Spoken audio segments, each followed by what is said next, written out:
Welcome to episode number 346, where I'm looking at the imbalances of the Prana Vaha Srotas, or the respiratory channel. I'm going to look at the early signs of aggravation in this channel, the imbalances and disorders that can manifest, as well as looking at the treatment and how to prevent these disorders. So please stay tuned.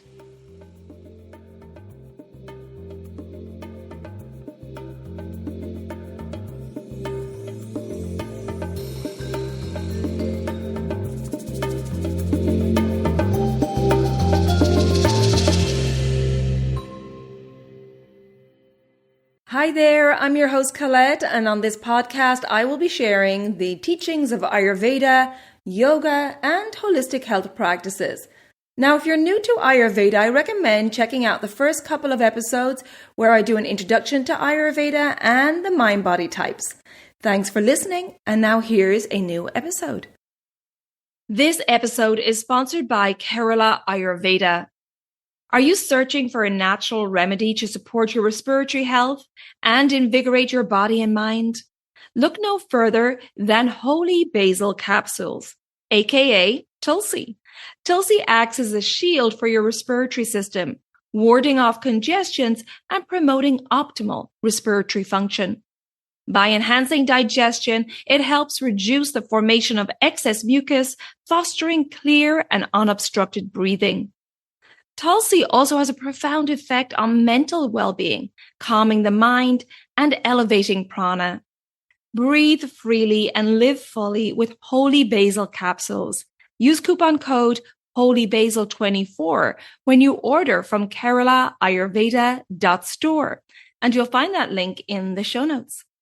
Hey there, it's Colette for a solo episode today, and I'm discussing in detail the imbalances and the disorders of Prana Vaha Srotas, the respiratory channel.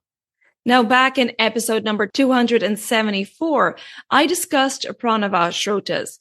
Prana meaning life-giving, and Vaha means that which carries, and Srotas means channel. So the Prana Vaha Srotas is the life-carrying channel, the respiratory system. It's responsible for respiration, maintaining life functions, cellular communication, emotions, the flow of intelligence, and communication with the higher self. Prana Vaha Srotas works with Ana Vaha Srotas, the food channel, as the breath kindles Jathara Agni, our main digestive fire. And Ana Vaha Srotas transforms food into energy. And then the Prana Vaha Srotas are the channels responsible for transforming that energy into vitality by carrying air through the respiratory system, maintaining tissue metabolism. The root of Prana Vaha Srotas is the heart, in the left side of the heart, which receives oxygenated blood from the lungs. And the root is also in the gastrointestinal tract. The opening of this channel is in the nose, and the passage is the respiratory tract and the bronchial tree, including the alveoli. However, it only becomes functional once it reaches the heart. Then it can be carried throughout the entire body. So that was a quick synopsis of the Prana Vaha Srotas. But to learn more about the doshas and the subdoshas involved in this process, then check out that episode number 274. As I said, in this episode, I'm going to focus on the imbalances and the disorders which can occur in this channel. So let's take a look at some of the early signs of imbalance, some of the early warning signs that the Prana Vaha Srotas is not in a good place. So it may be that you have sound while breathing, like wheezing. There may be painful breathing or tightness in the chest or breathlessness. There may be shallow, short, or irregular breathing. The respiration can be increased or decreased. Respiration that is restricted or interrupted, and prolonged, strained, or labored breathing. There may be cough, congestion, sinus and bronchial congestion, or a runny nose, sneezing, respiratory allergies, or sore throat. Now I want to take a look at the influence of the doshas on the Prana Vaha Srotas, on the respiratory channel. If there's a vata aggravation in the nose, throat, and trachea, there will be dryness, roughness, hoarseness, There may be pain in the nose, throat, and trachea, and perhaps a loss of smell. If the Vata aggravation affects the lungs, this will result in the lungs being dry and rough with a feeling of constriction, and there may be pain also. There will be very little mucus with a Vata aggravation, and if there is any mucus, it will be scanty, and there will be no stickiness to this mucus with a Vata aggravation. Now, if there's a Pitta aggravation in the nose, throat, and trachea, there can be inflammation or ulceration. There may be a burning sensation or pus formation. If the Pitta aggravation affects the lungs, there may be bleeding, ulceration, an abscess or pus formation. And if there's mucus present in a Pitta aggravation, it will be a yellowish green color. It may be foul smelling, and there may be blood also in the mucus. And finally, if there's a Kapha aggravation in the nose, throat, and trachea, there may be excess secretions, stickiness, there may be obstruction like polyps or tumors, there may be itching or edema, which is swelling. And a Kapha aggravation may affect the sense of smell. If this Kapha aggravation enters the lungs, there may be thick secretions, obstruction of the passages, a dull pain, tumors, and excess fluid. There will be a lot of mucus or phlegm with a Kapha aggravation, which can be white or yellow in color. It will be odorless, and there may be a heavy or sticky consistency. So the disorders in the respiratory channel can affect the air passages, the bronchi, and the lungs. And so let's start with one that you may not think of, which is hiccups, or hika, as they're called in Sanskrit, which we're all familiar with. And it's an involuntary spasm of the respiratory musculature with a sudden interruption of inspiration by the closure of the glottis in the middle part of the larynx. Hiccups are a result of aggravated Vata and Kapha dosha obstructing the Prana Vaha Srotas.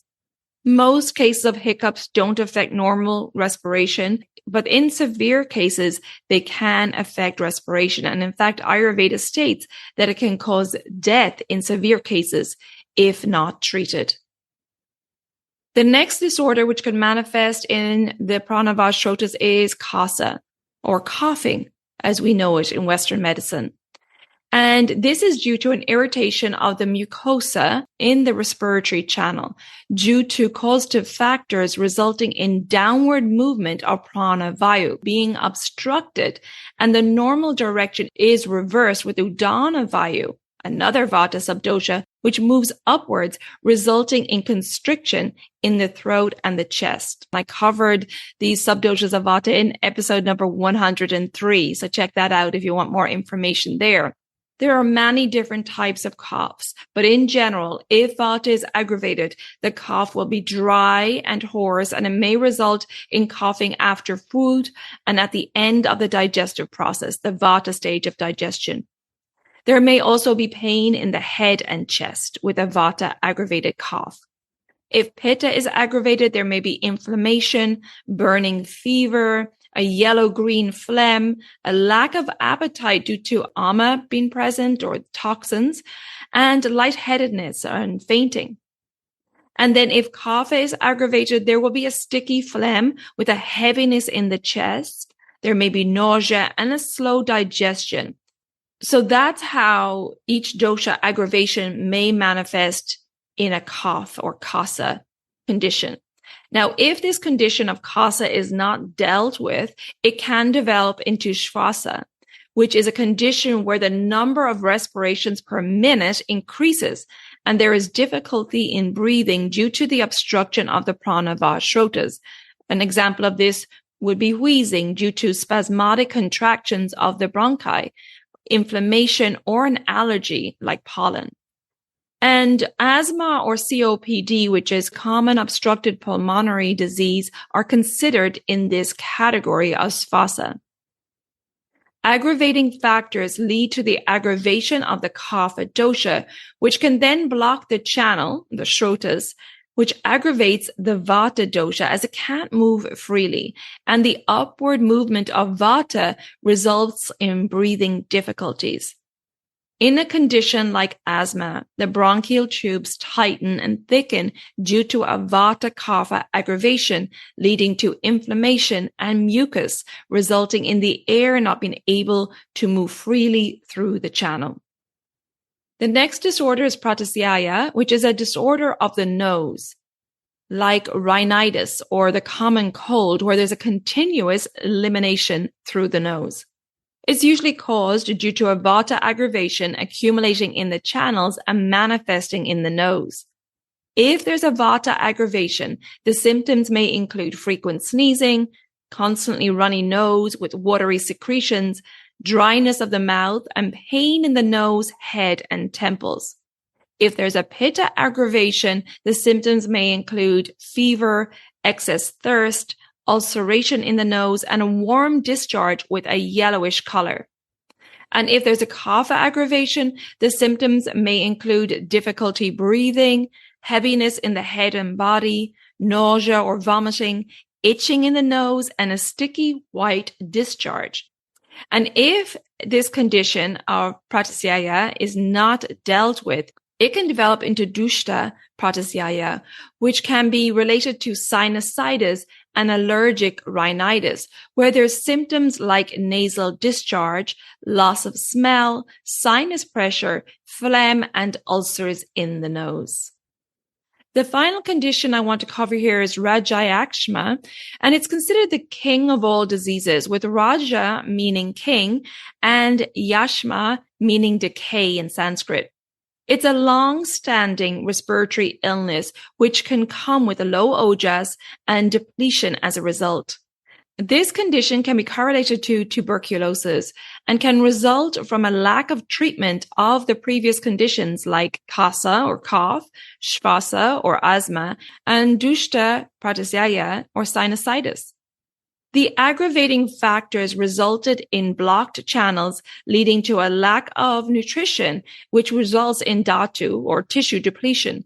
And due to the long-term status of these symptoms, this leads to ojas depletion and weakened immune system, leaving the Prana Vaha Srotas vulnerable to infection. Symptoms can include cough, pain in the head and shoulders, a voice change, loss of taste, fever, and a burning sensation in the scapular region, in the palms and the soles of the feet. Aggravation of the Prana Vaha Srotas can be caused by many factors. And we have to remember that the respiratory system is the seat of the Kapha dosha, and therefore the Kapha dosha is more than likely involved in aggravations, especially where there's congestion and a blockage in the channel. Because Prana Vaha Srotas is an input channel, of course, it's going to be affected by the quality of the air we're breathing in. If the air has dust or pollen or dander or mold or chemical exposure, that's going to affect the health of the Prana Vaha Srotas. If there's too much cold foods or cold environment, this can cause problems with the Prana Vaha Srotas, as well as extreme dryness. If we're suppressing natural urges like thirst, hunger, and sneezing, this can cause aggravations in the respiratory channel, as well as prolonged fasting, depletion of the tissues or malnutrition, obstruction of the passages. Excessive exertion and over-exercising, especially while hungry, can have an effect on the health of the Prana Vaha Srotas, as well as cold weather and swimming in cold water. Also, emotional stress, grief, or sadness can affect the Prana Vaha Srotas, and ama or toxins in the digestive tract. So treatment of any condition in Prana Vaha Srotas, of course, needs to be tailored to each individual and tailored to the manifestation of that condition. But of course, Ayurveda focuses on prevention. So how can we ensure the health of the respiratory channel? And here are some tips for you. The first one being maintaining a healthy Agni or digestive fire, which is essential for our overall health and, of course, the health of the respiratory channel. If we're not digesting our food properly, then this leads to ama or toxins in the system, which results in dosha aggravation and disease. Therefore, focusing on the health of our Agni is essential. And we do this by eating in alignment with our unique constitution, eating in alignment with the season, and in alignment with our lifestyle. For example, if we're doing a lot of physical labor outdoors in the elements, we need to adapt our diet for that, making sure we're taking on extra hydration and making sure we have enough food to counter that physical labor. If you're unsure of how to eat to live in alignment with your constitution, then I recommend an Ayurvedic consultation. And in my Ayurvedic consultations, I chat to you for 90 minutes and I put together a strategy tailored to you and your lifestyle in regards to your food, your self-care, your mindfulness, your exercise, and so on. And I also educate you on how to take care of your holistic health. If you're interested in that, I'll put a link in the show notes. Along with making sure our Agni or digestive fire is working optimally, we want to make sure that we're having a daily bowel movement. And Dr. Ladd wrote about how Prana Vaha Srotas is also connected to the colon. And if the colon is clogged, the lungs will not function properly. He wrote that the lungs and the colon are connected due to Apana Vayu in the colon, Udana Vayu in the lungs, and Samana Vayu in the intestines, which have functional integrity. Now, I just listed out a lot of the subdoshas of Vata. So again, if you're not familiar with those subdoshas, I discussed them in detail in episode number 103. So check that out. But just a very interesting fact there that the Prana Vaha Srotas is also connected to the colon. And so making sure that we're not constipated and we're having daily healthy bowel movements is really important. Also practicing pranayama or breath work will help to keep the respiratory channels clear. It'll help to increase your lung capacity, calm the nervous system, the mind, while improving digestion because the breath kindles the Agni, the digestive fire. The types of practice will depend on your constitution or your current imbalance, but a great general pranayama, which is tridoshic, is Ujjayi breath, which means a breath of victory. And this is often practiced in a yoga class where there's a deep inhalation through the nose and you're using the full capacity of your lungs. So you feel your abdomen expand and your chest rise and you pause for a moment at the top of the breath. And then you exhale through your nose while you feel your chest collapse and your abdomen contract. And again, pausing at the bottom. So this is a very good practice for everybody. As I said, it's tridoshic. And this is one that's often practiced in a yoga class. And practicing yoga and meditation is also extremely beneficial to help manage stress. And that's my next point, is managing stress is extremely important as there's a connection between the mind and Prana Vaha Srotas. Emotions like grief, which if left unprocessed can affect the lungs, and anxiety or depression can lead to imbalances in the respiratory channel. Cleaning the nasal passages with a saline solution helps to rid the passages of any excess mucus, allergens, dust, or dirt. So using like a neti pot or just, a squeeze bottle to get the saline solution up into the nasal cavity is ideal. And then lining the inside of your nostrils after you've cleansed them with a ghee or sesame oil. And this can help to lubricate dry nostrils and trap any allergens. You could also use a herbalized oil called Nasia, which is an Ayurvedic nasal oil. And this helps to nourish the mucous membranes of the nasal passages. Another great one is if you're feeling any nasal or sinus congestion, is steaming the nasal passages with hot water and essential oil like eucalyptus. It can be very beneficial. Taking a bowl of hot water, putting in a couple of drops of eucalyptus oil, and then putting a towel over your head and inhaling that steam can really relieve congestion in the nose and sinuses. And of course, there's many Ayurvedic herbs and spices to aid the respiratory system. And I talked about those in episode number 318 in detail. I discussed the following Ayurvedic herbs, which are beneficial for Prana Vaha Srotas. They are licorice, pipali, pushkaramula, tulsi, and vasa. And I also cover the following spices, which you can use for at-home treatments because they're everyday spices like black pepper, cardamom, cinnamon, clove, cumin, ginger, and turmeric. So check out episode number 318 for more information on those beneficial herbs and spices for Prana Vaha Srotas.